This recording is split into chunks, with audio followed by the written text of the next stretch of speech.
Driving for a rideshare app had become a routine that offered me both freedom and a strange sense of detachment.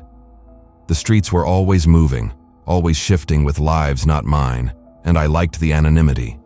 I had seen people in every imaginable state, drunk, tired, heartbroken, lost. But most nights were uneventful. That night, though, I got a ping from a neighborhood I rarely ventured into, a place on the fringe of the city where the streetlights flickered more often than they glowed. The name on the request was just L, and the pickup point was an old motel known for its silence and its peeling blue walls. I hesitated for a beat, then accepted.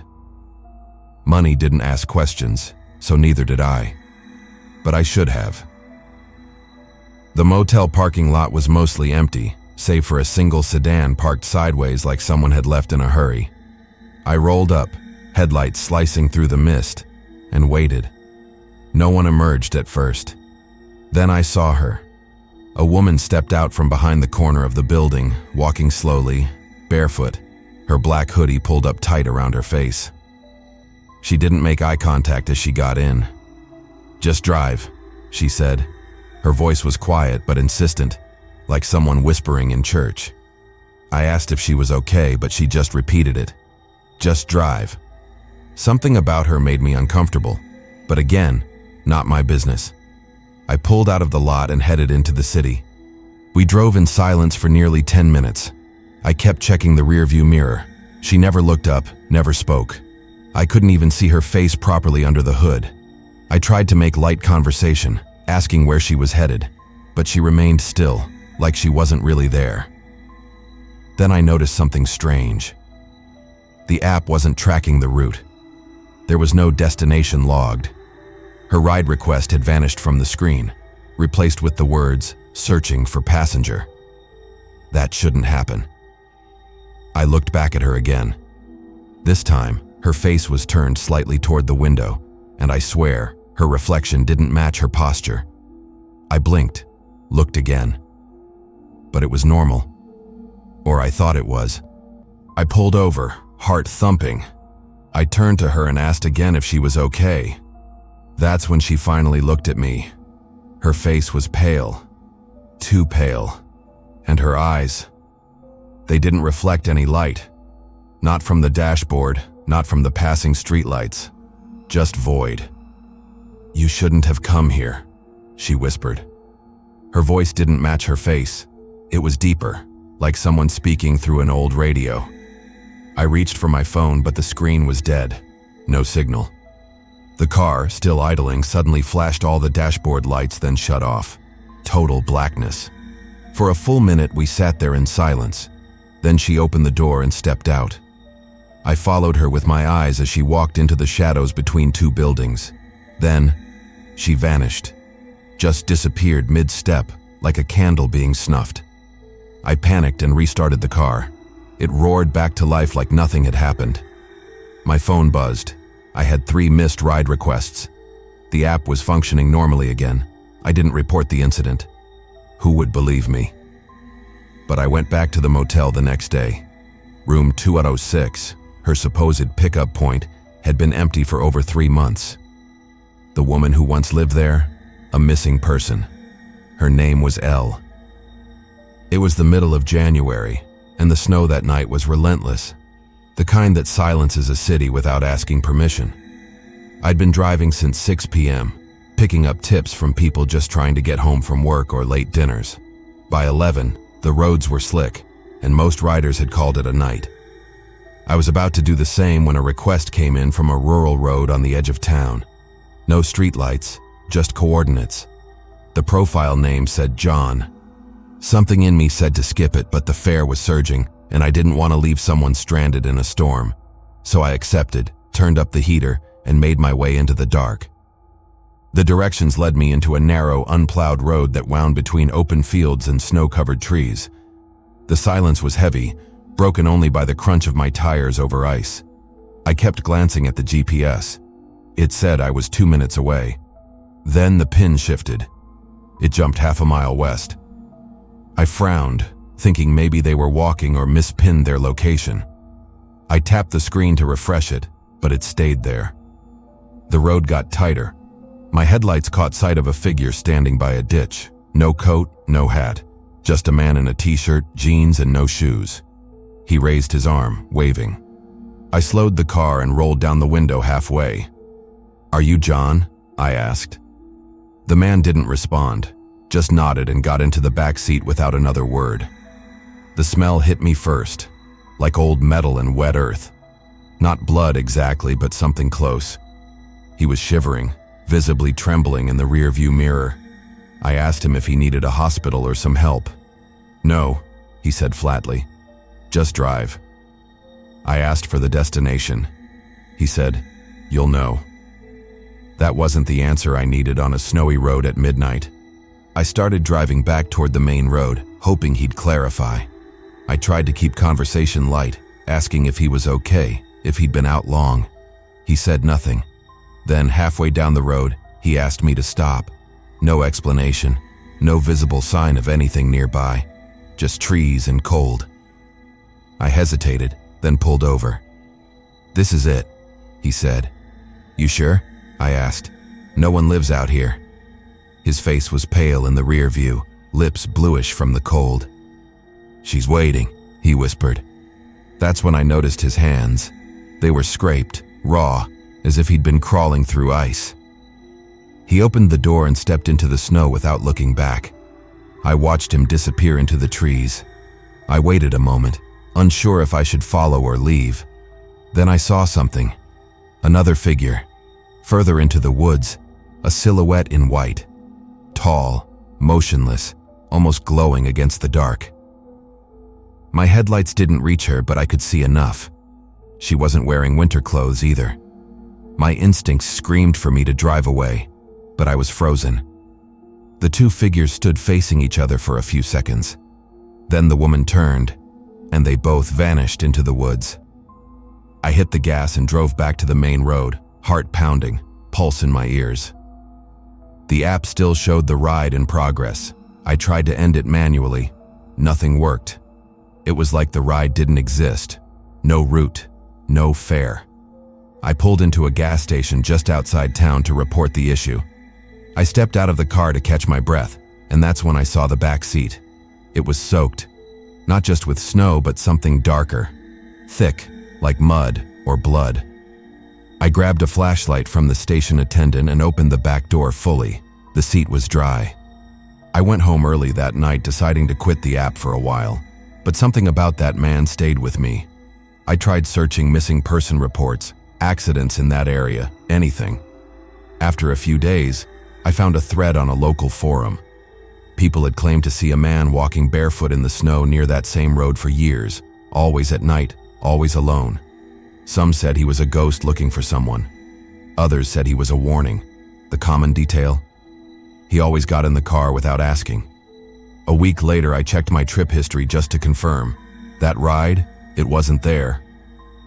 But the timestamp for that hour was marked as in transit, with no pickup, no drop-off, no passenger ID.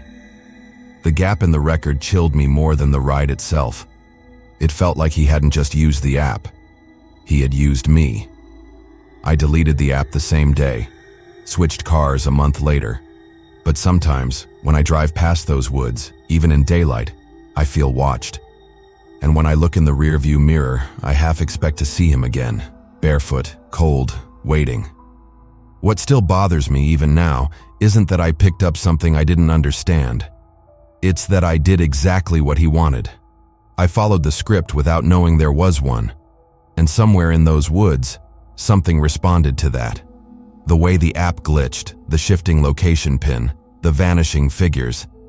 It felt choreographed. Not supernatural in the Hollywood sense, but like something else entirely.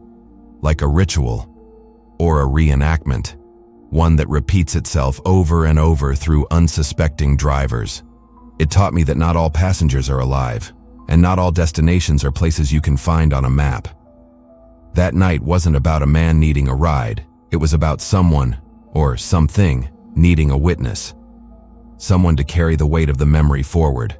I don't know who John was. I don't think anyone does.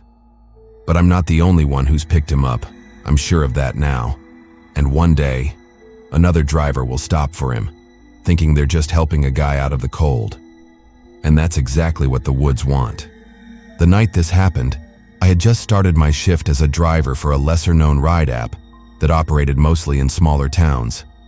It wasn't as busy as the big ones, but the fares were decent, and I preferred the quieter rides anyway. That evening, I got a request from someone named Gabe, just outside of town near a residential development that had been half-finished before funding ran out. It was the kind of place with streetlights that didn't work and sidewalks that led nowhere. I pulled into the dead-end street, past a few half-constructed homes, and saw a man standing under a flickering lamp. He waved calmly, and I waved back. He climbed into the back seat without a word. He was wearing a suit, not flashy, just plain and dark, and carried a leather briefcase. I greeted him, but he didn't respond, just buckled in and looked straight ahead. The app showed his destination as Cedar Ridge, a community on the other side of town. I'd been there before, 20 minutes, give or take. I started driving, filling the silence with idle talk about traffic and the weather. He didn't say anything. His eyes never left the road ahead. Even when I glanced back to make sure he was okay, the only sound in the car was the hum of the tires and the occasional static from the radio. I noticed it after the first 10 minutes. We hadn't passed a single other car. Not going the opposite direction, not parked. Nothing. The neighborhoods we passed were too quiet, too still. Even the lights in the houses seemed dimmer than they should be, like everything had been turned down just slightly. I chalked it up to the cold, to the hour. But the longer I drove, the more it felt wrong. I turned onto a familiar street that should have led toward the city, but something was off. The gas station that was usually there was gone, just an empty lot. I kept driving, hoping I'd made a wrong turn and would loop back. But no matter what street I took, the surroundings repeated. The same cracked road, the same leaning streetlight, the same red house with a sagging porch. I turned the radio dial, looking for some background noise, but every station was either static or silence. My passenger didn't move. He hadn't blinked since getting in. I asked him if he knew a better route. Still no answer. I slowed the car, considering pulling over when he finally spoke. Just 2 words, "Keep going." His voice was quiet but firm, like someone repeating a line they'd said hundreds of times. I drove another mile, then another. The landmarks kept repeating. I could feel my hands getting clammy on the steering wheel. The clock on the dash was stuck at 12:07. I tapped it. Nothing. My phone had no signal. The app still said "in transit," with no ETA. It was like we were in a suspended moment, trapped between roads that didn't lead anywhere. Then, for a brief second, the passenger's reflection caught my eye in the rear-view mirror. His mouth was moving, but I couldn't hear the words. I turned slightly, asking him to repeat it. He didn't answer, just stared ahead like before. But his lips were still moving, slowly, deliberately. I turned off the radio completely and leaned in closer, focusing on the reflection. What he was saying. It was the same phrase, over and over. "It ends when you arrive." I asked what that meant, my voice louder now. "It ends when you arrive." Again and again. My heart was racing. I hit the brakes and pulled over onto the side of the road, or what I thought was the side of the road. There were no signs, no lines, just a dark expanse under my tires. I turned around fully, ready to demand some kind of explanation. But the back seat was empty. No man, no briefcase. The door hadn't opened. I hadn't heard it close. My interior light hadn't come on. I sat in stunned silence for a moment, then stepped out into the cold. There were no footsteps in the snow outside the back door, none leading away. Nothing to suggest someone had ever been there. I walked around the car with a flashlight. No sign of anyone. I got back in, locked the doors, and stared at the road ahead. The GPS still showed the same route. Cedar Ridge. Arrival time. Pending. I decided to drive until I reached something real. A diner, a sign, another car. anything. But after 20 minutes, I was back in front of that same flickering street lamp, the same dead-end development, like I had just arrived all over again. I stared in disbelief, and then my phone vibrated. A new request, same app, same profile. Gabe. Pickup location, exactly where I was. Without thinking, I looked up. A man in a suit stood under the lamp. He waved calmly. And for a moment, I saw the faintest outline of my own car still idling in the spot he was standing. I didn't accept the ride.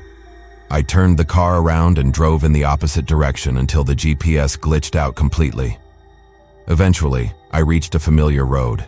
The gas station was back, the clock on the dash reset. I pulled in and sat there for a long time, not touching the ignition. When I finally checked the app history, the trip was there, but it had no destination. Just a pickup and a duration marked as unknown. The support team couldn't explain it. They claimed the ride was never assigned, even though my log showed otherwise. That night changed the way I looked at my job. There are some rides you don't get paid for, and not because of a glitch, but because they aren't meant to be remembered. Something about that loop, that man, that phrase, it felt like a test or a trap. I still drive sometimes, but never after midnight. And if I get a request from an unfinished neighborhood, I don't go. Because I know now, some destinations don't exist on maps. Some passengers aren't trying to get somewhere. They're trying to take you with them.